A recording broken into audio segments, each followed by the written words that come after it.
रहस्य। दुनिया के इतिहास में अभी तक हड़प्पा सभ्यता की लिपि को नहीं पढ़ा जा सका है।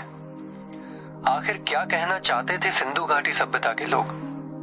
कुछ तो संदेश हम लोगों को देना चाहते थे।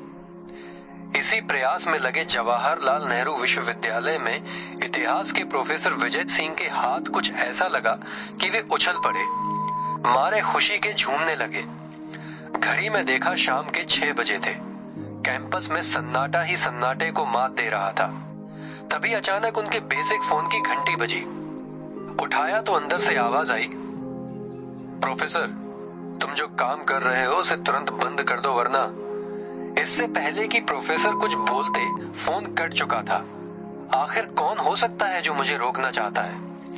जल्दी से प्रोफेसर ने अपना ऑफिस बंद किया और तेज तेज कदमों से बाहर की ओर चलने लगे। उनके स्वयं के कदमों की आवाज ही उनकी धड़कनें बढ़ा रही थी। मन ही मन सोचते हुए जा रहे थे कि मुझे रहस्य का पता चल गया। क्या सच में ऐसा संभव हो सकता है? आखिर उस रहस्यमयी मोहर तक पहुंचना है मुझे। कुछ इसी प्रकार के ख्यालों में अपनी ही धुन में प्रोफेसर साहब विश्वविद्यालय के गेट से बाहर निकले ही थे कि इतने में 3 स्कॉर्पियो कारों ने उनका रास्ता रोका। इससे पहले कि प्रोफेसर चिल्लाते, उनमें से 3-4 व्यक्ति उतरे एवं जबरन उनको अंदर बिठाकर चल पड़े और किसी सुनसान जगह प्राचीन खंडहर में लाकर पटक दिया। प्रोफेसर इतने बलिष्ठ भी नहीं थे कि सभी से मुकाबला कर सकें। कुछ लोग उनके आसपास मुस्तैद थे। उन सभी का मुंह किसी काले कपड़े से ढका हुआ था, सिर्फ आंखें ही दिखाई दे रही थी। ऐसे में उनको पहचानने की कोशिश व्यर्थ थी। आखिर ये लोग ऐसा क्यों कर रहे हैं? क्या आज ही इनको ये सब करना था? जबकि अभी अभी मैंने अपने जीवन का सबसे बड़ा रहस्य खोज निकाला था। मेरी तो किसी से कोई दुश्मनी भी नहीं थी। इतने में उन सभी का मुखिया सामने आया। उसके चेहरे पर भी काला कपड़ा बंधा था। हाँ, बाहर से देखने में वो कद में काफी लंबा, बॉडी सलमान खान की तरह एवं शरीर का रंग थोड़ा काला था। विजय सिंह सोचने लगे, ये गुंडे इतने ताकतवर और प्रोफेसर इतने कमजोर क्यों होते हैं? मैंने आज तक किसी पहलवान प्रोफेसर को नहीं देखा। क्या मुझे भी अखाड़े जाना चाहिए था? कुछ इसी तरह के ख्यालों में खोए हुए थे प्रोफेसर सिंह कि इतने में मुखिया पास आया। ओए प्रोफेसर, तुम्हारे जो रिसर्च महारार्यों पर किया वहां को तुरंत ही वापस लो, वरना तोहार जान गई। जल्दी ही अपना पक्ष व मीडिया और उन पत्रकारन वा के यहाँ धर दो कि ये ससुरा आर्यन व विदेशी नहीं बल्कि यहाँ भारतीय नहीं थे।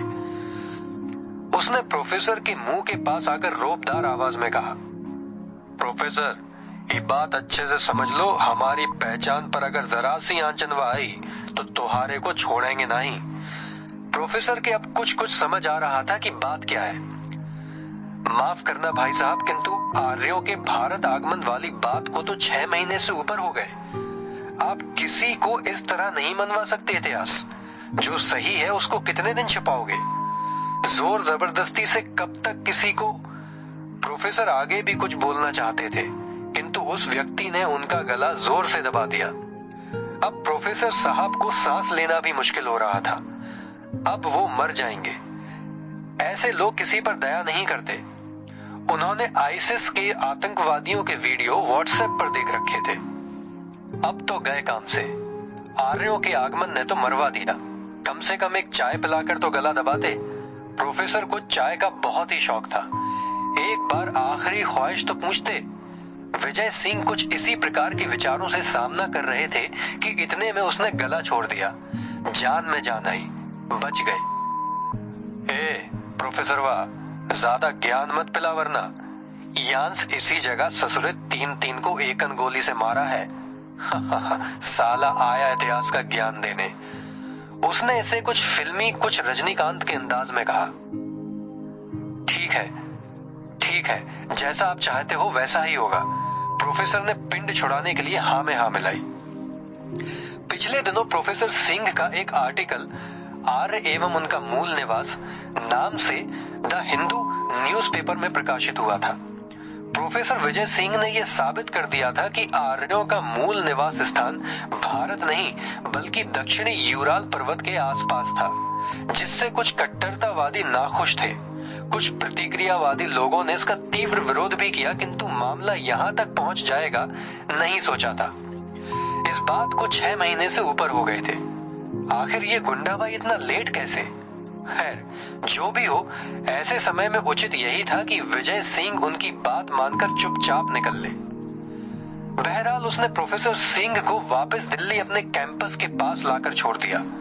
प्रोफेसर मन में सोचने लगे कि आखिर कैसे लोग हैं, कहाँ की डेमोक्रेसी, यहाँ पर तो कुछ नया सोचना ही गुनाह है।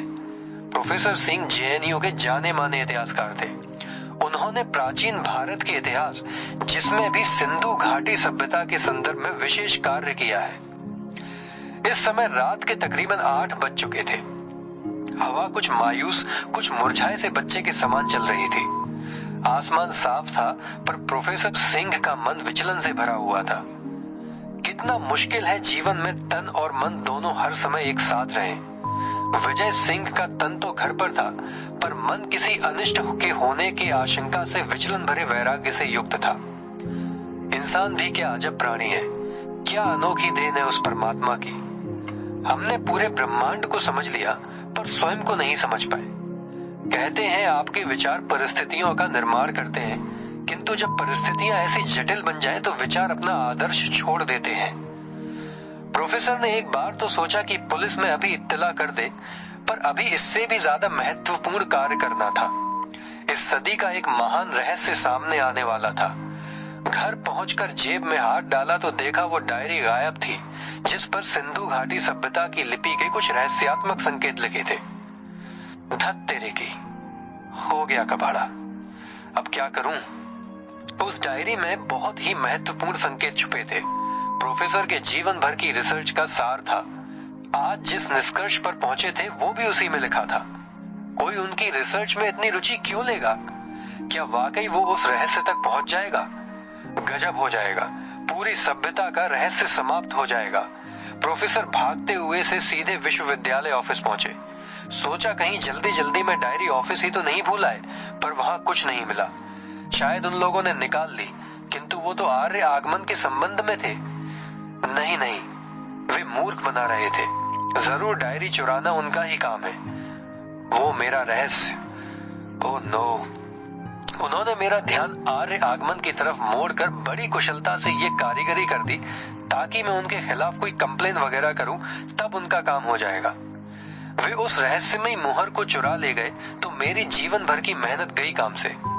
अब क्या करें क्या नहीं के भाव में किंग कर्तव्य विमूढ़ होकर प्रोफेसर वहीं धम्म से बैठ गए। सोचने लगे इंसान पका पकाया खाने में कितना तत्पर रहता है। यूनिवर्सल बेसिक इनकम का कंसेप्ट इसी का तो नतीजा है। अमेरिकी मनोविज्ञान के जनक विलियम जेम्स ने कहा था कि आपके अवचेतन मन में दुनिया को हिलाने की शक्ति है। फिर इंसान क्यों नहीं अपनी शक्ति को पहचानता? क्यों दूसरे के विचार व वस्तुएं चुराने में लगा रहता है? यहाँ पर कोई प्रयास करना नहीं चाहता, सबको सीधा मिल जाए तो खुश। पर साथ ही हजारी प्रसाद द्विवेदी ने कहा कि यहाँ कोई किसी की नहीं सुनता। अगर लोग ढंग से सुन लेते तो एक विचारक ही काफी था। बेचारे इतने विचारकों को पैदा होने की जरूरत ही नहीं पड़ती। बहरहाल वे चोर जो भी हों, उस रहस्यमयी मोहर को चुराने गए होंगे। इसी विचार से प्रोफेसर सीधे कार लेकर national museum of natural history नई दिल्ली की तरफ रवाना हो गए, जहां उस रहस्यमयी मुहर समेत सभी सिंधु घाटी सभ्यता की मुहरें रखी थी। रास्ता ज्यादा लंबा नहीं था, किंतु आशंकाएं हमेशा वक्त काटना मुश्किल कर देती हैं। जीवन में हम जो पाना चाहते हैं, उसके नजदीक पहुंचने पर उसके खोने का डर भी उतना ही बढ़ जाता है। प्रोफेसर को कुछ नहीं सूझ रहा था। उस एक मुहर से पूरी सिंधु घाटी सभ्यता का राज खुलने वाला था। उस मुहर के पीछे लिखे संकेतों से वे उस गुप्त रहस्य को ढूंढने के 2 कदम ही दूर थे।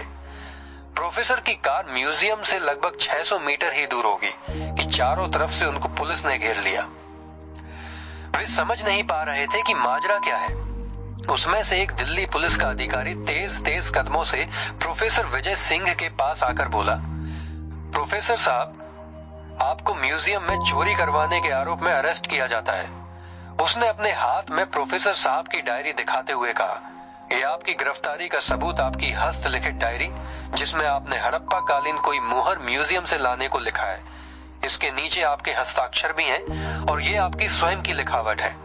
पूरे आत्मविश्वास से वो बोले जा रहा था, मेरे ख्याल से ये सबूत आपकी गिरफ्तारी के लिए काफी होंगे प्रोफेसर साहब। धत तेरे की, चोर रहस्यमयी मोहर ले गए, पीछे छोड़ गए मेरी डायरी, नामुराद कहीं के, सब कबाड़ा हो गया। प्रोफेसर सारा वाकया समझ गए। विजय सिंह को गिरफ्तार होने की उतनी चिंता नहीं थी जितनी उस मोहर के चोरी होने की थी। उन्होंने दिल्ली पुलिस कमिश्नर निशांत को फोन लगाया। निशांत एवं विजय सिंह दोनों सहपाठी थे। निशांत के कहने पर पुलिस वाले प्रोफेसर साहब को सीधे कमिश्नर निवास ले आए। निशांत और प्रोफेसर सिंह दोनों किसी समय साथ में मुखर्जी नगर में आईएएस की तैयारी करते थे। दोनों का मुख्य परीक्षा के लिए वैकल्पिक विषय इतिहास था। निशांत का चयन तो आईपीएस के पद पर हो गया, किंतु विजय सिंह का उस परीक्षा में नहीं हुआ। कालांतर में उनका जेएनयू में इतिहास के प्रोफेसर के पद पर चयन हो गया। इस बात का विजय सिंह को जरा सा भी इल्म नहीं था कि उनका आईएएस में नहीं हुआ, बल्कि वे अपनी जगह खुश थे। हम जीवन में कोशिश करते हैं तो उस मुकाम तक या उसके स्तर तक जरूर पहुंच जाते हैं, बस जरूरत कोशिश करने की होती है। विजय सिंह का इतिहास प्रेम उनको यहाँ तक ले आया। इसी जुनून के चलते प्रोफेसर विजय सिंह ने कई इतिहास की पुस्तकें, कई शोध पत्र आदि प्रकाशित करवाए थे। रात के 9 बज चुके थे। हवा का रुख अभी भी रूखा रूखा सा था। निशांत के घर पहुंचकर विजय सिंह ने सारा घटनाक्रम बयां किया। उसका पहला सवाल यही था कि विजय, आखिर तुमने किस रहस्य की खोज की और वो लोग तुमसे इसे क्यों ले गए, और वो रहस्यमयी मोहर क्या है? निशांत ने गंभीरता से पूछा। दरअसल बात यह है कि हड़प्पा की लिपि संकेतात्मक पहेली की तरह है। हर एक संकेत एक पहेली की तरफ इशारा करता है। प्रोफेसर की बात पूरी होने से पहले ही निशांत उत्सुकता से बोले, किंतु वे चिन्ह तो भावचित्रात्मक हैं। हाँ, अभी तक यही हमारी मान्यता थी, किंतु ऐसा नहीं है। ये सभी चिन्ह किसी एक रहस्यमयी मोहर की तरफ संकेत कर रहे हैं। प्रोफेसर साहब का वाक्य पूरा होते ही निशांत ने पीछे खड़ी पुलिस के सिपाही को 2 चाय लाने का इशारा किया। निशांत जानता था विजय को चाय का ज्यादा शौक है। तुम कहना क्या चाहते हो?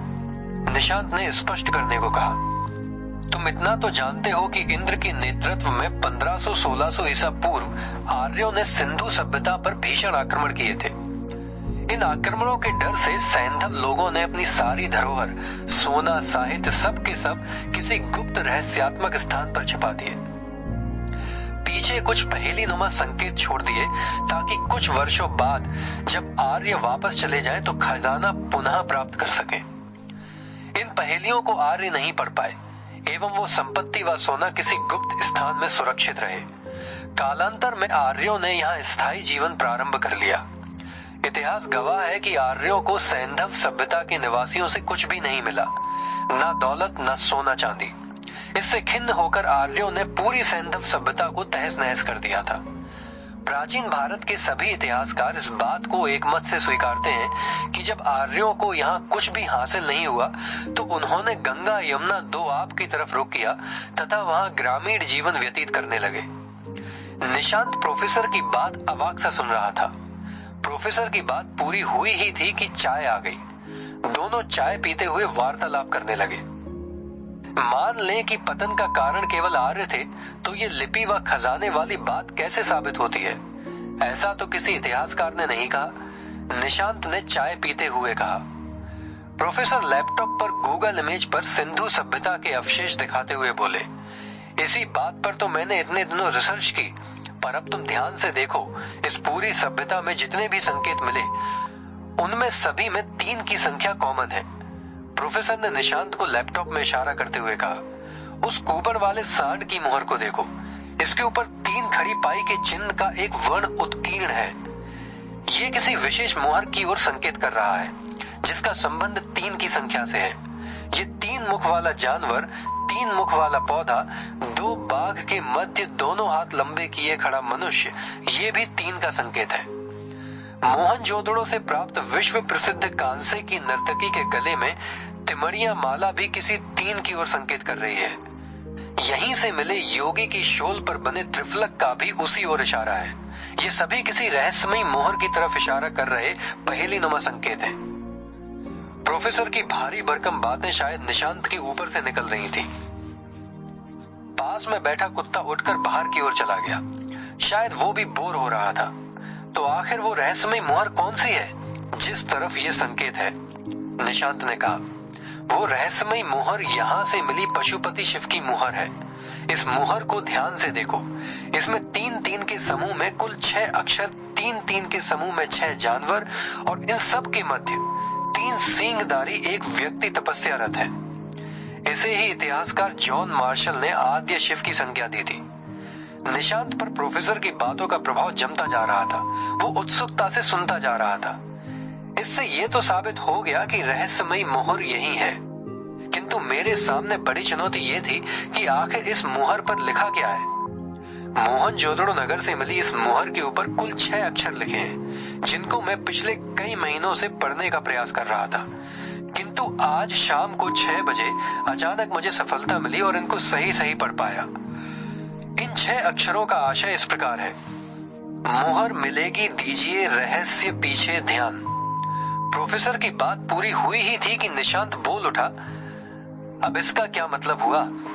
जब मैंने इनको सही सार्थक क्रम में रखा तो कुछ इस प्रकार वाक्य बना, ध्यान दीजिए मिलेगा रहस्य मुहर पीछे। प्रोफेसर की पूरी बात सुन निशांत के चेहरे के हाव भाव उड़ से गए थे। 21वीं शताब्दी की सबसे बड़ी खोज होने वाली थी। इस रहस्य से पर्दा उठ जाता तो हम इस सभ्यता को अच्छे से समझ पाते।